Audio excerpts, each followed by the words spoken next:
ব্যক্তি শক্তিকে জাগ্রত করে সমাজ সেবায় সবাইকে এগিয়ে আসার আহ্বান জানিয়েছেন প্রধান উপদেষ্টা প্রফেসর মোহাম্মদ ইউনূস। আজ সকালে জাতীয় সংসদ ভবনের দক্ষিণ প্লাজায় জাতীয় সমাজ সেবা দিবস উপলক্ষে ওয়াকাথনের উদ্বোধনকালে প্রধান উপদেষ্টা এই আহ্বান জানান। বক্তব্যে প্রফেসর মোহাম্মদ ইউনূস বলেন, শুধু নিজের স্বার্থে নয়, জনগণের সেবায় ব্যবসা করা উচিত। বিস্তারিত শামসুল আলমের রিপোর্টে, ক্যামেরায় ছিলেন মনিরুজ্জামান।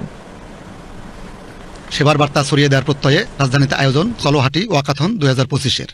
বৃহস্পতিবার এই ইভেন্টের উদ্বোধন করেন প্রধান উপদেষ্টা প্রফেসর মোহাম্মদ ইউনূস।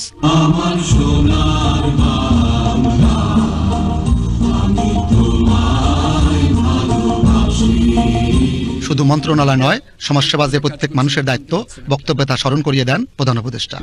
বলেন, মানুষকে শুধু নিজের জন্য নয়, তাকে নিয়োজিত হতে হবে পরের স্বার্থেও। সমাজসেবা প্রতিটি মানুষের দায়িত্ব। মন্ত্রণালয়ের কাজ হলো